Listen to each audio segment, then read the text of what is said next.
নমস্কার। আচার্য প্রফুল্লচন্দ্র রায়ের আত্মচরিতের ঊনবিংশ পরিচ্ছেদ। বিশ্ববিদ্যালয়ের শিক্ষা ব্যবসায়ে সাফল্যের পথে বাধাস্বরূপ।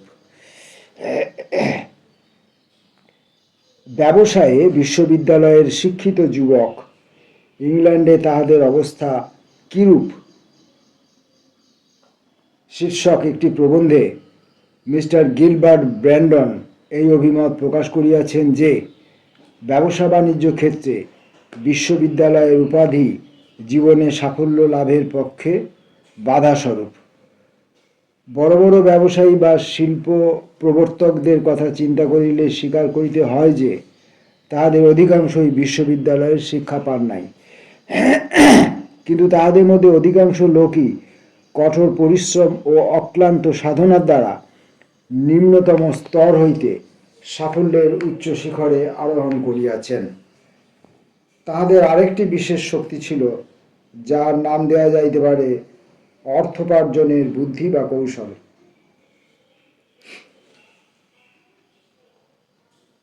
পাবলিক স্কুলের ছাত্রগণের নিয়োগ। একজন ভদ্রলোক জোরের সঙ্গে বলেন যে সাধারণ বিশ্ববিদ্যালয়ের ছাত্রগণকে কার্যে নিয়োগ করিতে হইবে। আমার অভিজ্ঞতা এই যে অধিকাংশ ক্ষেত্রে সাধারণ বিদ্যালয়ের ছাত্রেরা সুদক্ষ ব্যবসায়ী হইতে পারে না। ইংলিশ পাবলিক স্কুলের প্রচলিত ধারণা এই যে সেখানে ভদ্রলোক তৈরি করা হয়, পাঠ্যাদিও সেই আদর্শ অনুসারেই স্থির হয়, খেলাধুলার উপরে বিশেষ জোর দেওয়া হয়। আমি ব্যবসায় ক্ষেত্রে বহু সাধারণ বিদ্যালয়ে শিক্ষিত যুবকদিগকে লক্ষ্য করিয়াছি, কাজ অপেক্ষা খেলার দিকেই তাহাদের মন বেশি। তাহারা সর্বদাই ঘড়ির দিকে চাহিয়া থাকে, কখন কাজ ছাড়িয়া তাহারা গল্ফ বা টেনিস খেলায় যাইতে পারিবে। সাধারণ বিদ্যালয়ের শিক্ষিত যুবক কাজের অর্ডারের জন্য দালালি করিয়া বেড়াইতে চাহে না। কাজ করিতে তাহার আত্মসম্মানে বাধে। সে মনে করে তাহার কাজ হইতেছে চেয়ার টেবিলে ঘণ্টা বাজাইয়া অধীনস্থ কর্মচারীদিগকে ডাকা এবং চিঠিতে নাম দস্তখত করা। অক্সফোর্ডের ত্রুটি। আমি ক্লাসিক বা প্রাচীন সাহিত্যে শিক্ষিত বহু যুবককে দেখিয়াছি, তাহাদের মধ্যে মৌলিকতা ও কর্মপ্রেরণা নাই। তাহাদের মন যেন খাঁটি ক্লাসিক্যাল। যখন কোনো গুরুতর সমস্যা উপস্থিত হয় তখন তাহারা সক্রেটিসের উক্তি উদ্ধৃত করিতে পারে, কিন্তু সক্রেটিসের উপদেশ কার্যে পরিণত করিবার ক্ষমতা তাহাদের নাই, অথবা নিজে বুদ্ধি প্রয়োগ করিয়াও তাহারা কিছু একটা করিতে পারে না। মিস্টার অ্যান্ড্রু কার্নেগি তার এম্পায়ার অব বিজনেস গ্রন্থে লিখিয়াছেন, প্রধান প্রধান ব্যবসায়ীদের তালিকায় বিশ্ববিদ্যালয়ের গ্র্যাজুয়েটের অভাব বিশেষভাবে চিন্তা করিবার বিষয়। আমি সর্বোচ্চ অনুসন্ধান করিয়া দেখিয়াছি, কর্মক্ষেত্রে যাহারা নেতা বা পরিচালক তাহাদের মধ্যে গ্র্যাজুয়েটদের নাম পাই নাই। বহু আর্থিক প্রতিষ্ঠানে তাহারা অবশ্য বিশ্বস্ত কর্মচারী রূপে নিযুক্ত আছে, ইহা আশ্চর্যের বিষয় নয়। ব্যবসায়ে যাহারা সাফল্য লাভ করিয়াছেন তাহারা গ্র্যাজুয়েটদের অনেক পূর্বেই কার্যক্ষেত্রে প্রবেশ করিয়াছেন। তাহারা 14 বছর বয়স হইতে 20 বছর বয়সের মধ্যে কাজে ঢুকিয়াছেন, আর এই সময়টাই শিক্ষার সময়। অপরপক্ষে কলেজের যুবকরা এই সময়ে অতীতে তুচ্ছ কাহিনী অথবা মৃত ভাষা আয়ত্ত করিবার জন্যই ব্যস্ত ছিল।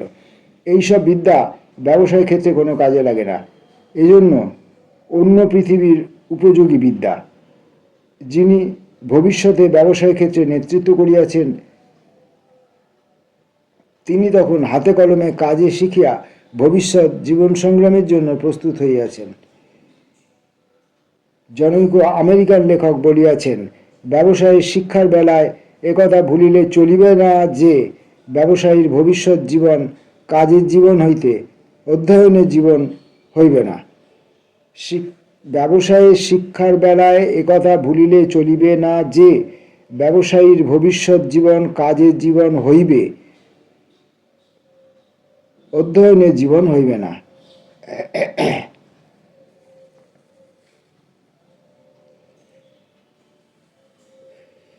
অকেজ উপাধি লাভের প্রচেষ্টায় তাহার স্বাস্থ্য যাতে নষ্ট না হয় এবং বাজে বিষয় চিন্তা করিয়া সে যাহাতে বেশি ভাবপ্রবণ না হয় সেদিকে সতর্ক দৃষ্টি রাখিতে হইবে।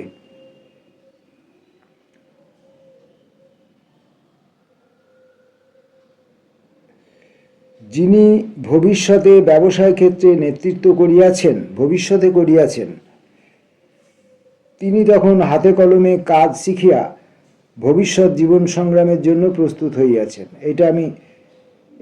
এই বাক্যটা আমি বুঝতে পারছি না। যিনি ভবিষ্যতে ব্যবসায় ক্ষেত্রে নেতৃত্ব করিয়াছেন তিনি তখন হাতে কলমে কাজ শিখিয়া ভবিষ্যৎ জীবন সংগ্রামের জন্য প্রস্তুত হইয়াছেন। এটা দেখি কি নোট দেওয়া আছে।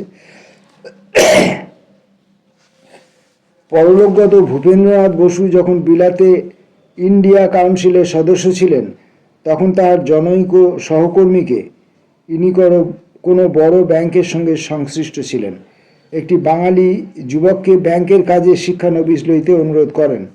সহকর্মী যখন জানিতে পারিলেন যে যুবকটি গ্র্যাজুয়েট এবং তার বয়স 22 বছর তখন তার মাথা নাড়িয়া বলিলেন, তরুণ বন্ধু, তুমি তোমার জীবনের শ্রেষ্ঠ অংশ অপব্যয় করিয়াছ এবং আমার আশঙ্কা হয় ব্যাংকের কাজ শেখা তোমার পক্ষে অসম্ভব। আমরা গ্রামার স্কুলের পাশ করা 14 বছর বয়সের ছেলেদের ব্যাংকের শিক্ষানবিশ লইয়া থাকি। তারা ঘরে ঝাড়ু দেয়, চেয়ার টেবিল পরিষ্কার করে, সংবাদবাহকের কাজ করে, সেই সঙ্গে হিসাব রাখিতে ও খাতাপত্র লিখিতে শেখে এবং এইরূপে তাহারা ক্রমে ব্যাংকের কাজে অভিজ্ঞতা সঞ্চয় করিয়া দায়িত্বপূর্ণ পদ পায়। আমি যদি পুনর্বার যুবক হইতাম। যুবকদের সুযোগ। আচার্য নিজে কথা বলছেন, আমি যদি পুনর্বার যুবক হইতাম। ব্যবসায়ী, ক্রোড়পতি এবং খেলোয়াড় স্যার টমাস লিপটন দারিদ্র্যের নিম্ন স্তর হইতে অভ্যুত্থান করিয়াছেন। জীবনে কে সাফল্য লাভ করে এ সম্বন্ধে তিনি তাহার নিজস্ব ভঙ্গিতে জোরালো ভাষায় নিম্নলিখিত কথাগুলি বলিয়াছেন। 60 বৎসরেরও অধিক হইল আমি গ্লাসগোর একটি গুদাম ঘরে শ্রমিকের কাজ করিতাম। পারিশ্রমিক ছিল সপ্তাহে অর্ধ ক্রাউন, 2.5 শিলিং। সেই সময় আমি মনে করিতাম আমার চরিত্রের প্রধান বৈশিষ্ট্য আত্মগর্ব। তারপর বহু বছর অতীত হইয়াছে, আমি এখন বুঝিতে পারিয়াছি মানুষের জীবনে সর্বাপেক্ষা বড় সম্পদ তাহার আত্মবিশ্বাস। আমার সেই প্রথম জীবনে যখন আমার আয় দৈনিক 6 পেন্সের কম ছিল, আমি আমার মাতাকে প্রতিশ্রুতি দিয়াছিলাম শীঘ্রই তাহার জুরি গাড়ি হইবে। ইহা ফাঁকা প্রতিশ্রুতি নয়। আমার মাতার মৃত্যুর বহু পূর্বেই তিনি প্রায় 1 ডজন জুরি গাড়ির অধিকারিণী হইয়াছিলেন।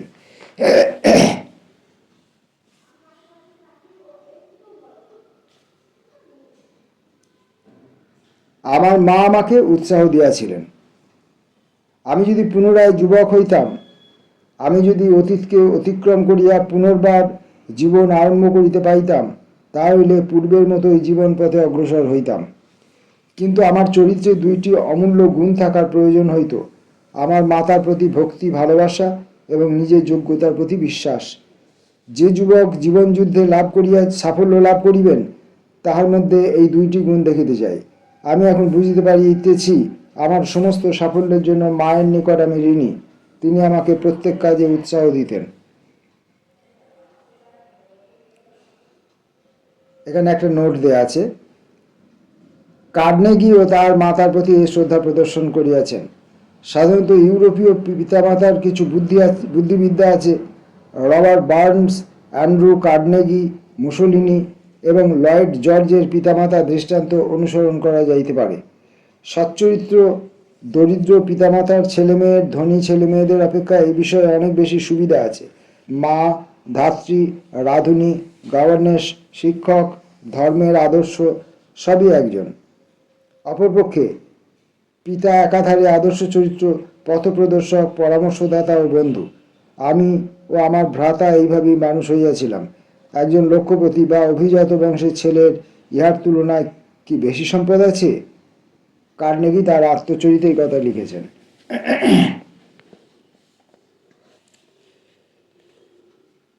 যে যুবক ব্যবসায় ক্ষেত্রে প্রবেশ করিবে তাহার পক্ষে সাধারণ বিদ্যালয় বা বিশ্ববিদ্যালয়ের শিক্ষার কি প্রয়োজন আছে আমি বুঝিতে পারি না।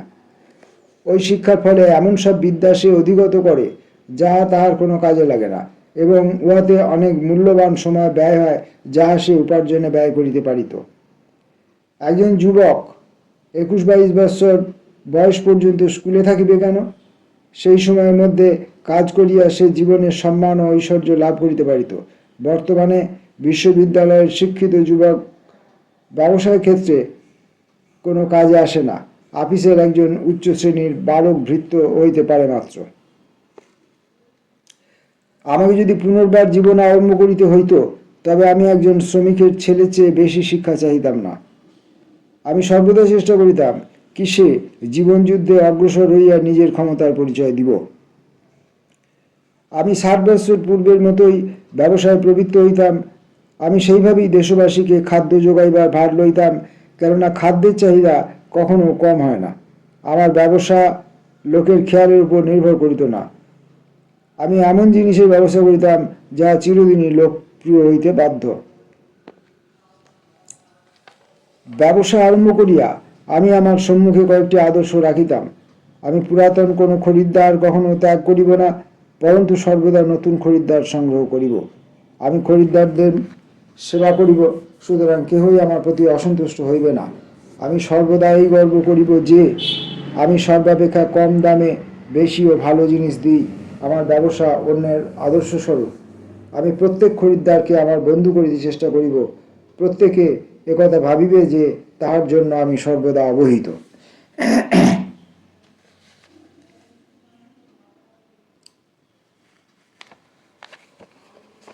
চোখে ঠুলি দেওয়া যুবকগণ।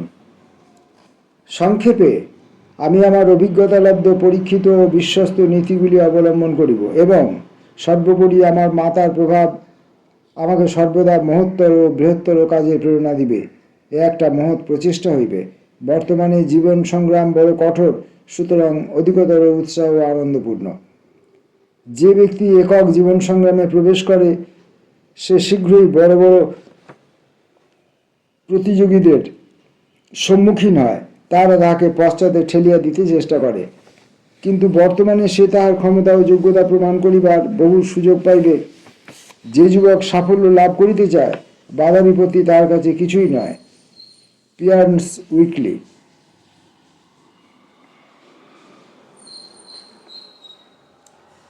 লর্ড কেবলস এবং লর্ড উইন্সকেপ নিম্নতম স্তর হইতে জীবন আরম্ভ করেন। লর্ড কেবল মাসিক 100 টাকা বেতনের শিক্ষানবিশ ছিলেন। একজন ইংরাজের পক্ষে এই বেতন অতি সামান্য। যুবকরা গোড়া হইতে কার্য আরম্ভ করিবে এবং অধস্তন পদে কাজ করিবে, ইহাই ভালো ব্যবস্থা। পিটসবার্গের বহু প্রধান ব্যবসায়ীকে কর্মজীবনের আরম্ভেই গুরুতর দায়িত্ব বহন করিতে হইয়াছিল। তাহাদিগকে প্রধান অবস্থায় অফিস ঘর ঝাড় দিতে পর্যন্ত হইত। দুর্ভাগ্যক্রমে বর্তমানে আমাদের যুবকগণ ওইভাবে ব্যবসার সুযোগ, শিক্ষার সুযোগ পায় না। ঘটনাক্রমে যদি কোনোদিন সকালবেলা ঝাড়ু দেওয়া অনুপস্থিত হয়, তবে যে যুবক ভবিষ্যৎ মালিক হইবার যোগ্যতা রাখে সে কখনো ঘর ঝাড়ু দিতে পশ্চাৎপদ হইবে না। আমি ওইরূপ একজন ঝাড়ুদার ছিলাম। Andrew Carnegie, the empire of business.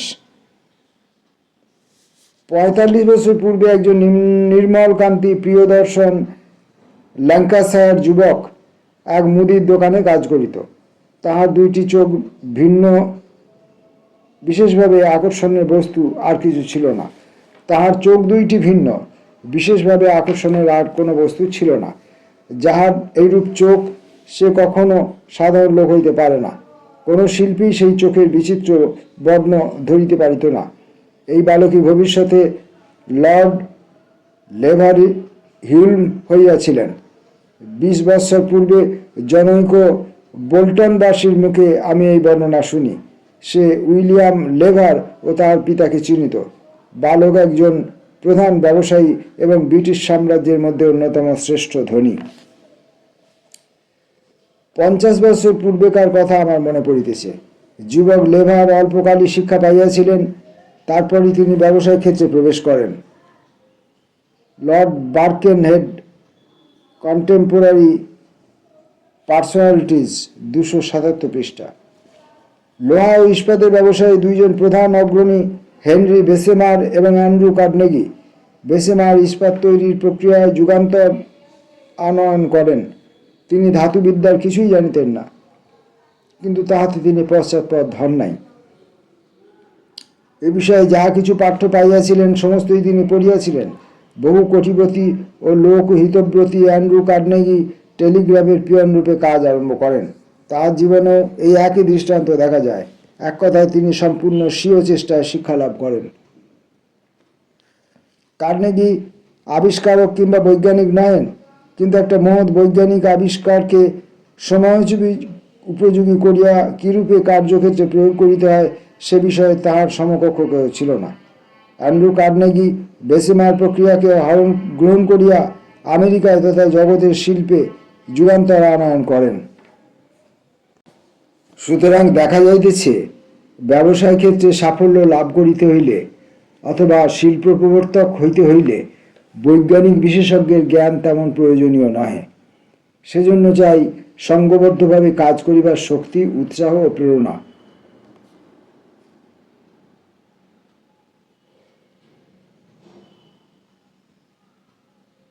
এখানে একজন বিজ্ঞানীর নাম দেওয়া আছে, কিন্তু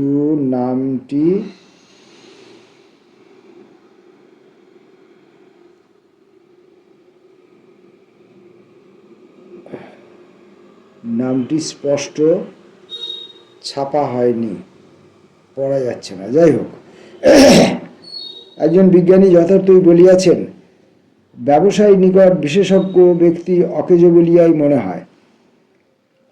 ব্যবসায়ীর মতে সহজ বুদ্ধি বা কাণ্ডজ্ঞানী হইল আসল জিনিস। ইহার দ্বারাই অর্থোপার্জন করা যায়। বিশেষজ্ঞের মধ্যে ইহার একান্ত অভাব। জনৈক বিশেষজ্ঞ কোনো ব্যবসায়িক জ্ঞানের সুযোগ লইয়া ব্যবসায় ক্ষেত্রে অধিকতর লাভ করেন। ব্যবসায়ীটি এজন্য দুঃখ করিয়া বলেন, আমি ভাবিয়াছিলাম সে কেবলমাত্র বৈজ্ঞানিক। পরলোকগত আমেরিকান ব্যাংকার মর্গান একবার বলিয়াছিলেন, আমি $250 দিয়া যে কোনো বিশেষজ্ঞকে ভাড়া করিতে পারি এবং তাহার প্রদত্ত তথ্যের দ্বারা আরও $250,000 উপার্জন করিতে পারি, কিন্তু সে আমাকে ওইভাবে কাজে খাটাইতে পারে না। একজন সাধারণ বিশেষজ্ঞের ব্যবসায় ক্ষেত্রে উপযোগিতা কতটুকু তাহা এই কয়েকটি কথার দ্বারাই প্রকাশ পাইতেছে। আরও একটি উজ্জ্বল দৃষ্টান্ত দিতেছি।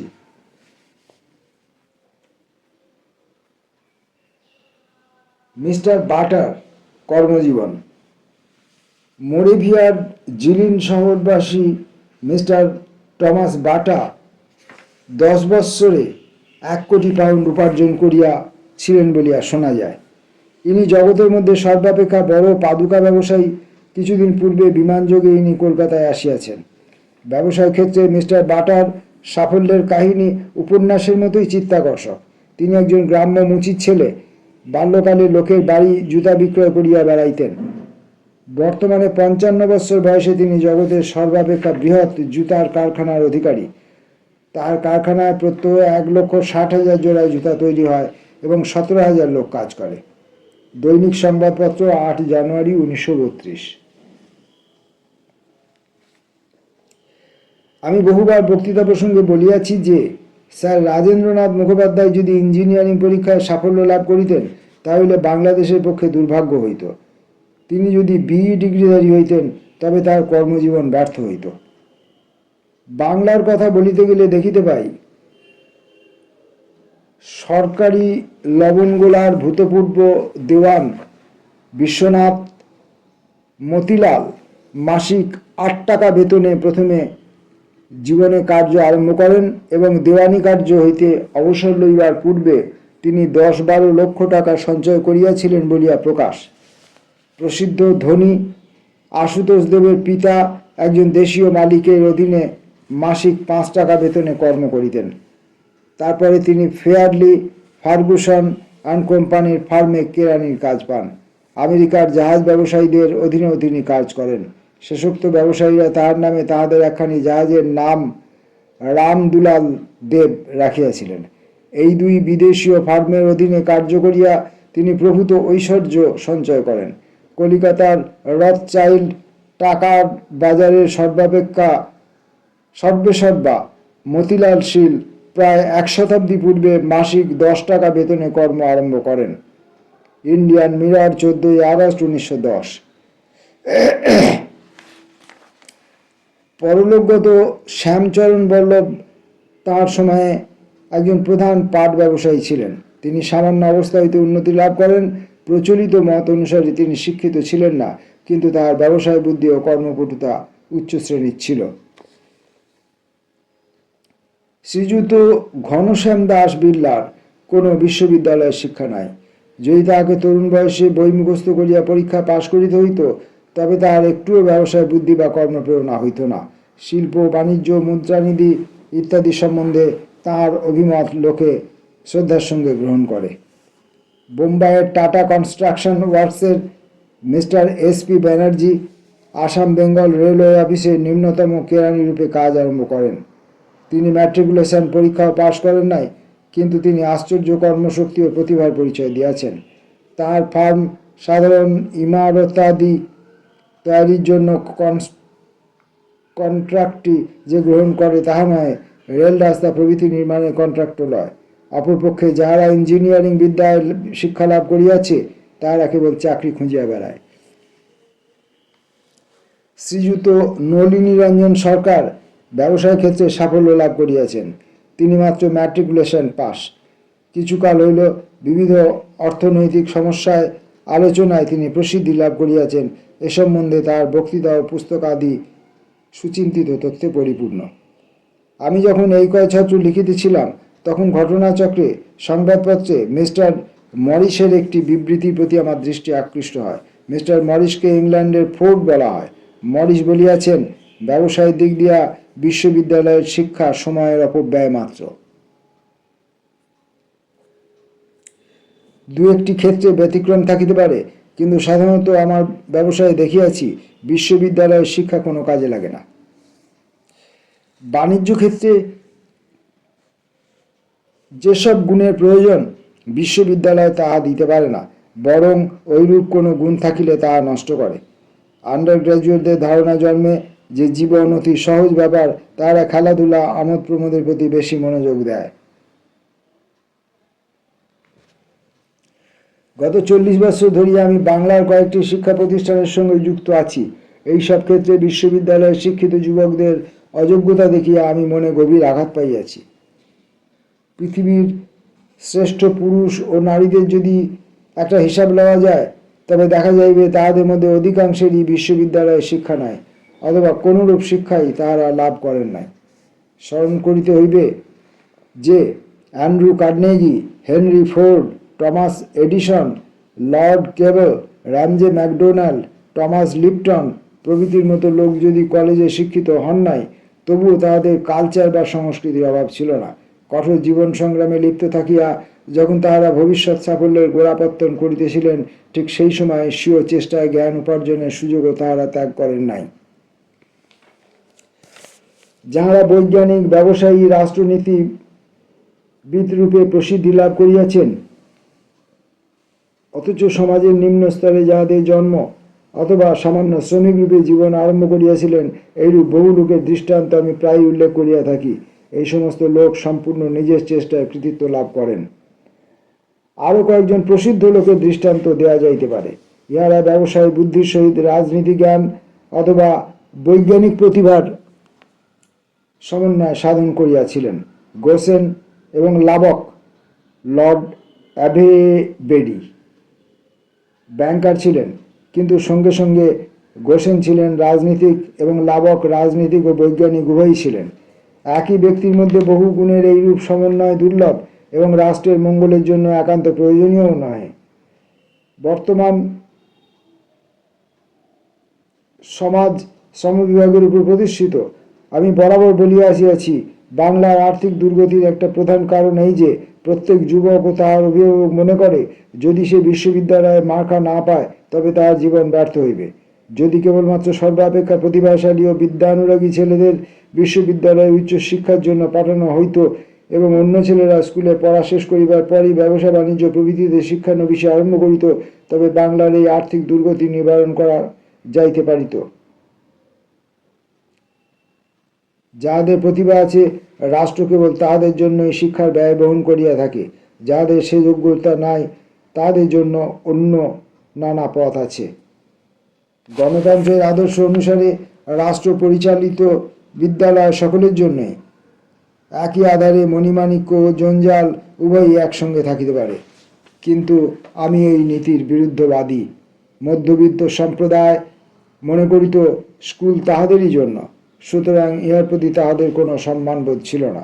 তাহারা বিদ্যালয়ের নিকট হইতে যতদূর সম্ভব প্রশ্রয় চাহিত। উদ্দেশ্য তাড়াতাড়ি কোনো উপাধি লাভ অথবা যে কোনো প্রকারে উচ্চ শ্রেণীতে প্রমোশন। মুসোলিনি আত্মচরিত, মুসোলিনির জীবনের কথা থেকে নেওয়া।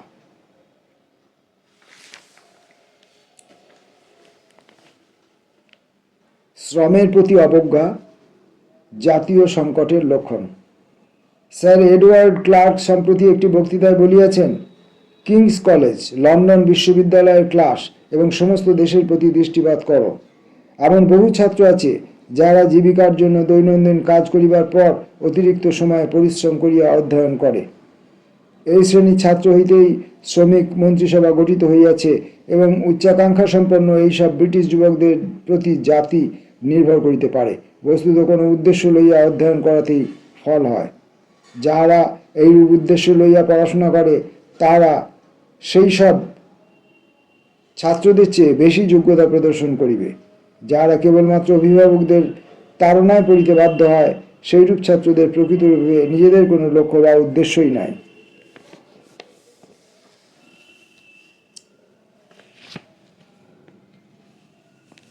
বিদ্যালয়ের সাফল্যের উপর বাহিরের কাজের প্রভাব। যাহারা জীবিকার জন্য নিজে উপার্জন করিতে বাধ্য হয়, তাহারাই বিদ্যালয়ে বেশি কৃতিত্ব প্রদর্শন করে। কেবলমাত্র কাজ করিলেই সফলতা লাভ করা যায় না, তার উদ্দেশ্য থাকা চাই। দ্য ভোকেশনাল গাইডেন্স ম্যাগাজিনে ফ্রান্সিস টি ম্যাকেব, হাওয়ার্ড বিশ্ববিদ্যালয়ের প্রকাশিত একটি বিবরণ হইতে এই তথ্য অবগত হওয়া যায়। রিঞ্জ টেকনিক্যাল স্কুলে এ সম্বন্ধে একটি পরীক্ষা করা হয়। ওই বিদ্যালয়ে 13 বৎসর হইতে 20 বৎসর বয়স্ক প্রায় 1000 ছাত্র আছে। 758 জন ছাত্র লইয়া একটি পরীক্ষা করা হয়। ওই সমস্ত ছাত্রের প্রকৃতি অথবা যোগ্যতা পূর্ব হইতে জানা ছিল না। বিদ্যালয়ের পরে কে কি করে প্রত্যেক ছাত্রকে তাহা জিজ্ঞাসা করা হয়। বিদ্যালয়ের পরে কে কি করে প্রত্যেক ছাত্রকে তাহা জিজ্ঞাসা করা হয়। এইভাবে ছাত্রদিগকে 2 শ্রেণীতে ভাগ করা হয়, যারা বিদ্যালয়ের পরে কাজ করে আর যাহারা সেরূপ কোনো কাজ করে না। ইহার সঙ্গে বিদ্যালয়ের পরীক্ষায় প্রাপ্ত নম্বর মিলাইয়া দেখা যায়, যারা জীবিকার জন্য কাজ করিতে বাধ্য হয় তারাই বেশি দায়িত্ব জ্ঞান লইয়া পড়াশোনা ও পরিশ্রম করে।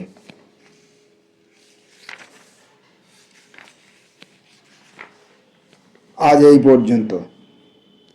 49 পরিচ্ছেদটি আমরা আগেই বলেছিলাম যে এই পরিচ্ছেদটি অনেক বড়, বিস্তৃত, ফলে এটা ভিডিওতে ধরতে গেলে অনেকগুলো ভিডিও করতে হবে। নমস্কার।